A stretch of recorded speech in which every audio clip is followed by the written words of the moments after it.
All right, here we go. Welcome back to Umi's Treasure TV. I'm your host, Jamal, and I have Malik Ibn Lerow. Yes, sir. Yes, sir. Yes, sir. He is author of two books, and he has a hell of a story to tell. Indeed. So, we Plenty of went over. stories. You said what? Plenty of stories. Plenty of stories. Yes, sir. All right. Well, we gonna go over like I say to everybody. We're trying to be the voice to those that haven't had a voice. So it's a story that we need to put out there. So I'm gonna go off the list of questions that we went over. So where where did you get started? Let's say where did it all start? Where did it get started? Well, to be honest with you, narrowing it down to the author journey, man. The author journey started from inside of a prison cell. Hmm. Yeah, the author journey started from inside of a prison cell. I was I was basically trying to, figure out how to be more impactful within the community. With the time that I had, free time that I had sitting, in Georgia prisons or whatnot. How long was you in prison? Um, well, when I wrote the books, I had did like 4 years, but overall, collectively, I did 15. Collectively, you did 15. So you finished the book within 4 years.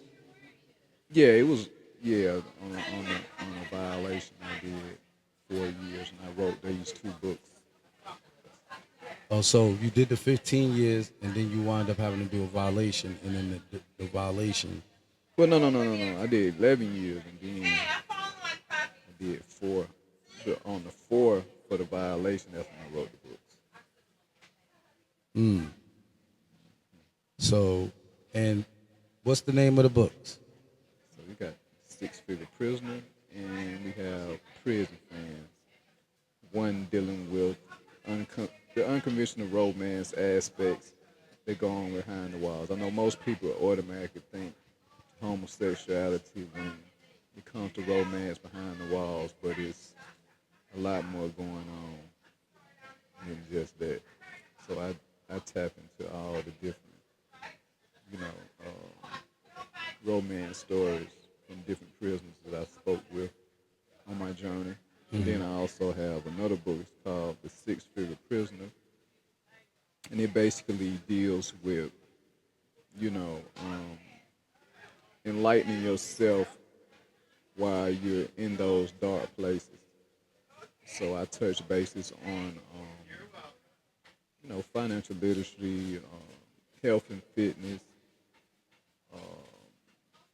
drop ship.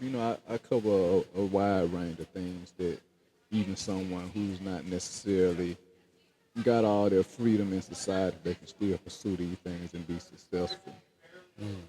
So, I just felt it was necessary to spark the interest of those that may not be paying attention to the opportunities due to the fact that they focus on the fact that they, locked up or whatever.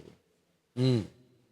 So, so the books they come from your experiences behind the wall, or all throughout life.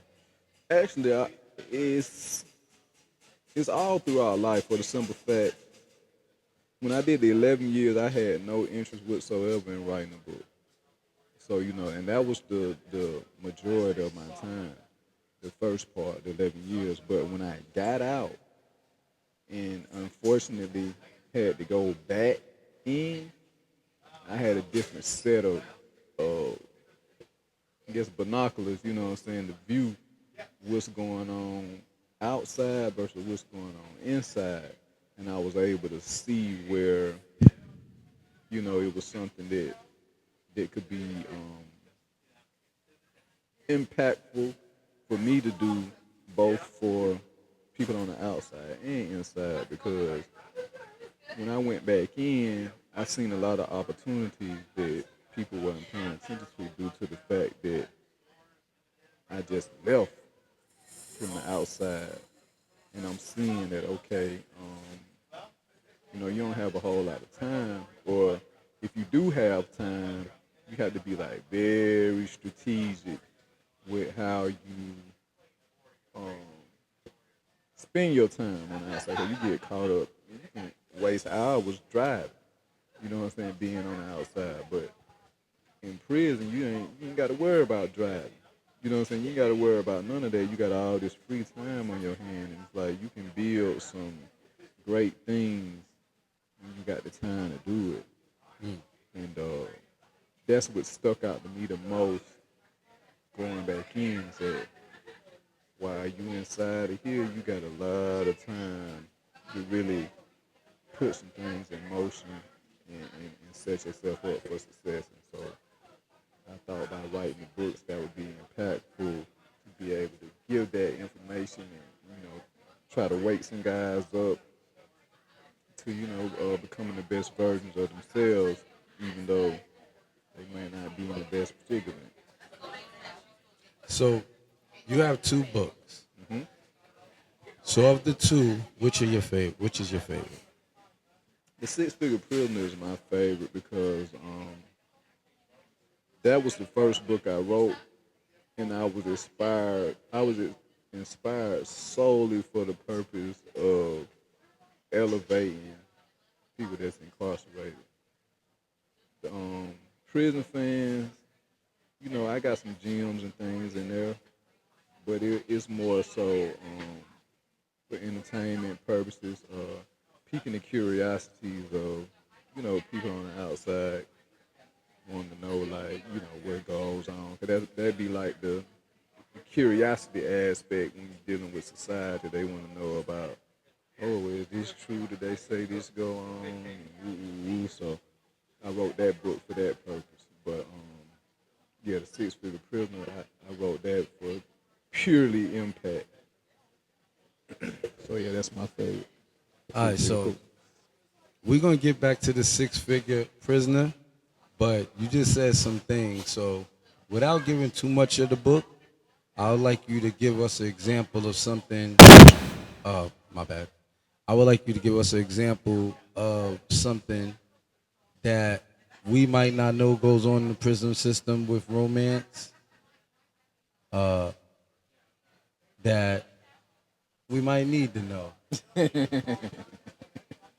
Well, I mean, there's a few things that go on in prison. I wouldn't necessarily say that the people might need to know, but that we might can set the record straight on some things.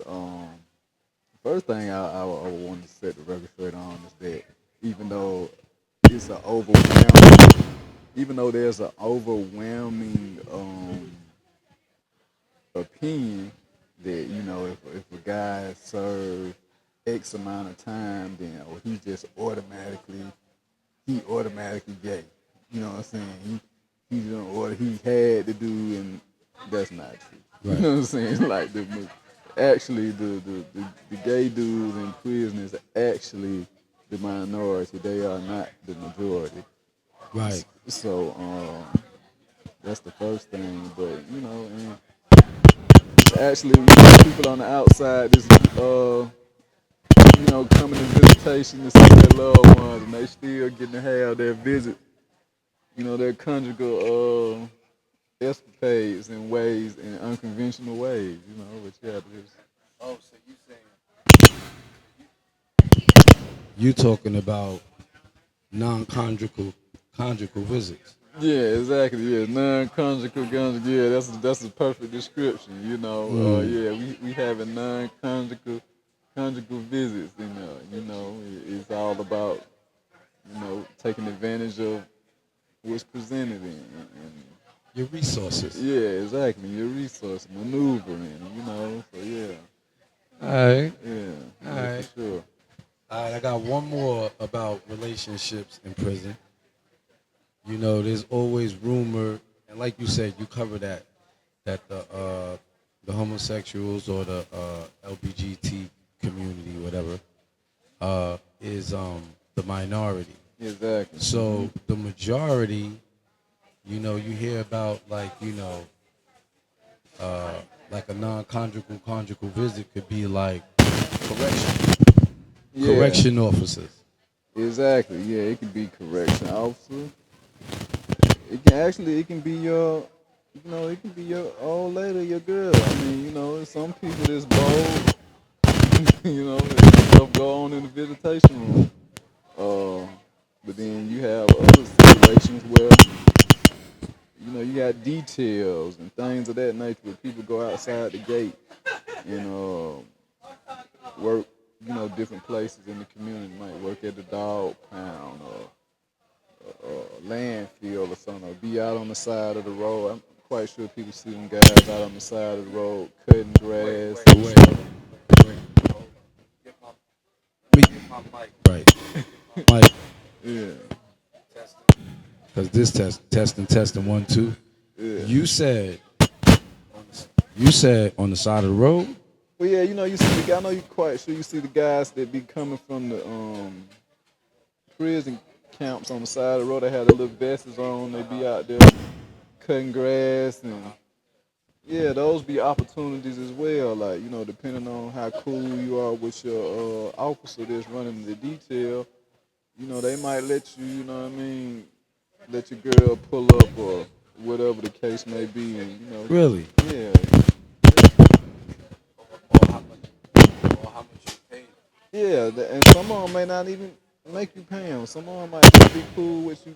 You know, they empathize with you, like you locked up, we cool, make me look good. Cause they get accolades for knocking out those jobs, and so when they supervisor go back and look and see that the grass is cut good, and they knocked out y'all knocked out 3 jobs today, make you look good. So he'll go on and let you, They'll let you rock. yeah, let you rock out, yeah, Ah, all right. I didn't know it was that in depth. Like, yeah, yo, Officer Jones, man. yeah. My You just lady, gonna be down the block. yeah, You know, yeah, yeah, let yeah. us It go ahead go, and hit them woods. yeah. She bringing a blanket. Wow. Yeah, yeah, it goes on just like that, depending on the relationship you have with you just can't, you gotta feel your people out. You won't just jump on and just go to nine. You gotta see what you working with, see, do this, okay, y'all get cool, and now you green light. You know what I'm saying? Green light. I like that. Yeah, All right. Well, yeah. fortunately for us, we don't have intentions on having to ask the guard to have our Nah, lady meet us on the end of the no, road. no. We on the better things like 6-figure prisoner. Yes, sir. Yes, sir. Trying to, instruct the youth to miss that turn right there, and keep straight. Yeah, so that's what type of time I'm on right now, man. I'm trying to be a beacon of light for the youth and help them navigate this life journey So you said, productively. so you do a lot of youth work. I'm getting into it. I wouldn't say I do a lot of it right now, but that's what I'm getting into. So, I just got back home like 6 months ago. So, well, 7 months now.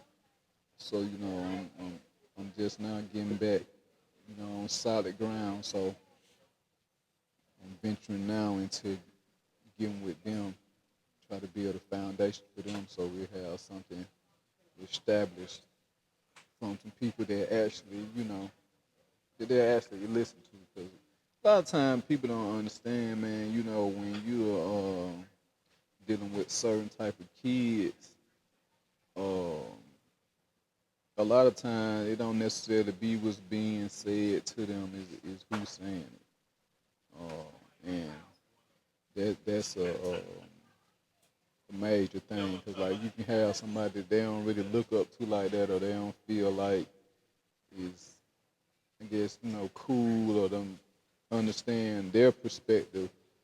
You can tell them some right thing to do, but they ain't gonna really be receptive.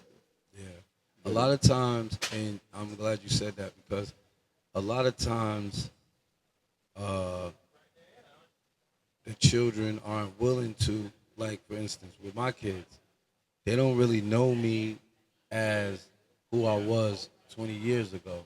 Mm-hmm. So when I tell them don't make a right turn on red, they're gonna try it anyway because they gonna, the nature of a teenager these days is to try and figure it out themselves anyway. I say, Mm-hmm. you ain't gonna need my help until you need my help. So as very, and I hope that we can do something together to help because I wish I could have invited you to the game last night. WD played against Drew for the Okay. homecoming. I'll show you afterwards. But we could do something together. You know, I'm unofficially uh I'm definitely a very in-depth member of the basketball team over there at WD. Okay. I love the program. My son graduated from there. I go to Atlanta Masjid of Al Islam, and there's a lot of children, teenagers, young adults that need to hear it from those that have done it because it might not hit the same. So Mm-hmm. I say that that can be our journey, and you'll know better that we're gonna go ahead and work on that. We're gonna put something together, and hopefully invite you down for the next Friday home game. So we go to Juma and then we go to a home game. Ain't Okay. nothing like it. Ain't nothing like it. I like to say in the country. When you see the videos later on, I went to homecoming yesterday, and it's the consensus that all over the country, for you to go to a high school basketball game and it just be Muslims on that court, and they playing against the Catholic schools of Georgia, and they competitive every year, and then you come in that gym, and all the Muslims is in them stands going crazy after Yeah. Juma. Yeah. Yeah. Man, there ain't nothing like it. So I'm gonna invite you to the very next Friday home game, Okay. and we're gonna do something with these youth. If I say it, I'm gonna do it. Just like it's funny because I say this on the video.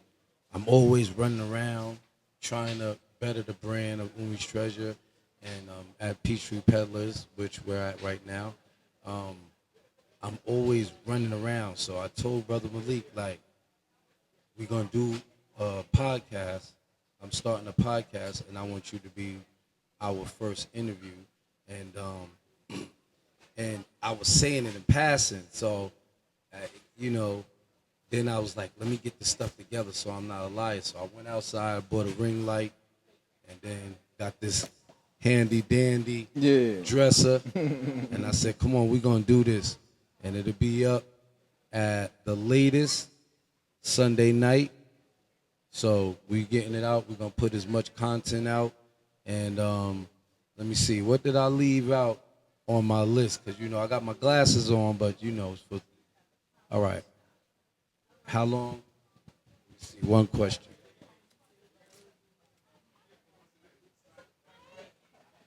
So I think we went over that, but how long have you been writing? Well, technically, I've been writing for a long time. I say I've been writing. Let me see.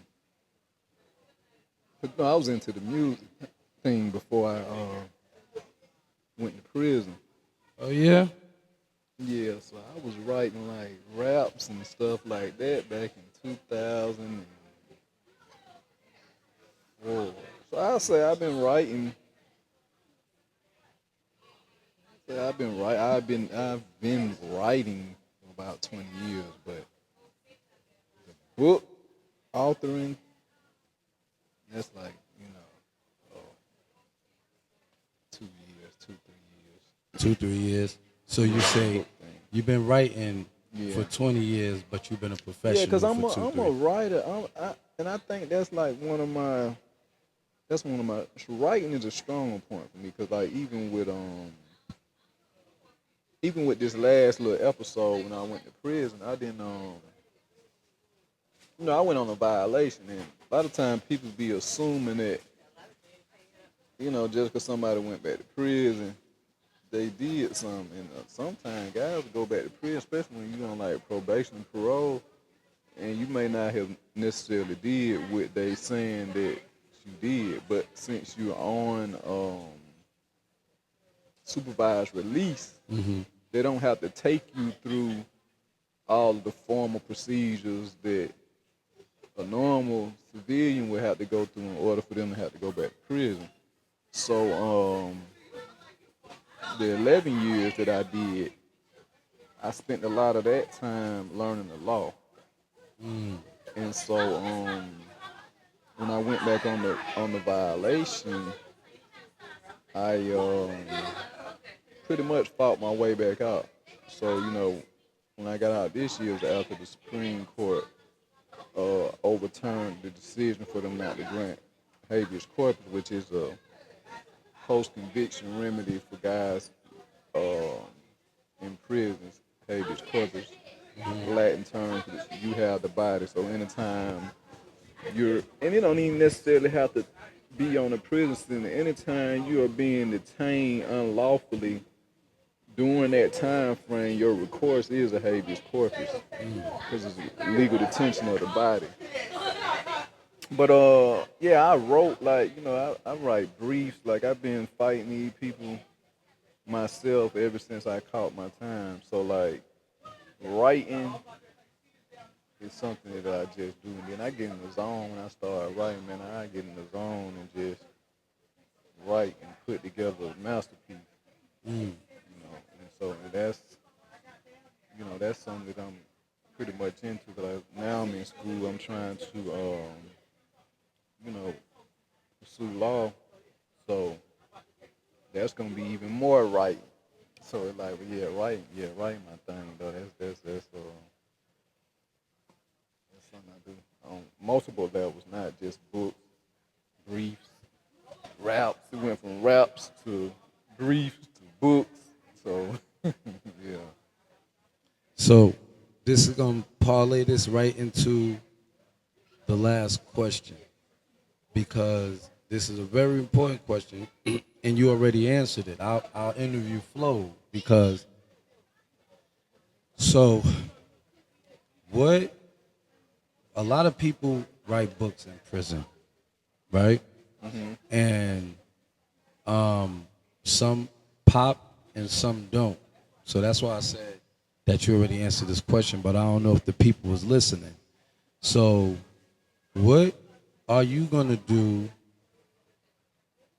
Well, I guess are you gonna continue to write because you already said what you're doing currently, and that's going to law school. Are you gonna continue to write, or is law your backup plan? Or what's some advice for those that do write books while they're in prison and they don't have the success that they might have expected or wanted? What's the next steps for you? Well, first I would say if you writing a book, it should be for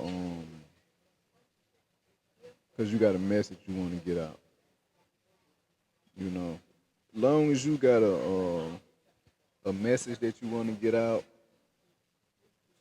and it's something that you feel like it's something that is important, not necessarily that somebody else got to confirm is important, then you succeeded there. Um, but also, I would advise anybody writing a book to write. If they're gonna write something, it need to be in the subject realm of something that they actually like can give their expertise in, or something that they gonna be involved in some shape, form, or fashion. For instance, like my book's dealing with prison, but even though these books dealing with prison, on the flip side, I'm in school for law and policy, and then pursuing law school afterwards so I can practice law. So it's like they all kind of, build on top of one another and can kind of substantiate the other as far as my expertise. So, So building law and policy, that's like basically constructing the law. well, law and well, building's not in it. It's just law and policy, Oh, bachelor's law and policy, and it's just basically like an undergrad for somebody that wants to get into politics mm, or something like that, because it just deal with like government issues, telling you what the cabinet is, what how to vote, different stuff like that. So stuff we need to know exactly, yeah, because yeah, yeah, we just leaving an election year, yeah. and the majority of people. It's not that I did a survey or anything, but what I do know is the majority of people ain't know what was really going on, Nah, and they don't know the policies, and they don't know. They just know who you vote for. But when you go on that ballot and you go to your ballot and you look in there, it's not a person's name on some of those things you vote on. It's law and policy. So we got to get better with that as a people. Um, Definitely want to say, Malik, I appreciate you finally getting me to sit oh down. yeah, man, I Um, enjoyed it too, man. This is my first as well. we're gonna keep on pushing. And one thing about Umi's Treasure TV, we're gonna always try and keep it positive. We're always gonna try and keep it real. So if I'm never gonna say nothing on camera that I don't have plans on. So look forward to seeing us. Like the next home game, I won't be doing videos by myself because I have Malik over there, at least for the first one. Okay, And definitely. then we'll set up some motivational speaking events Yeah, over there at the school, inshallah. inshallah. So I appreciate it, and y'all know I always end everything because I truly believe that, and I really want peace and prosperity. So for everybody, peace and prosperity.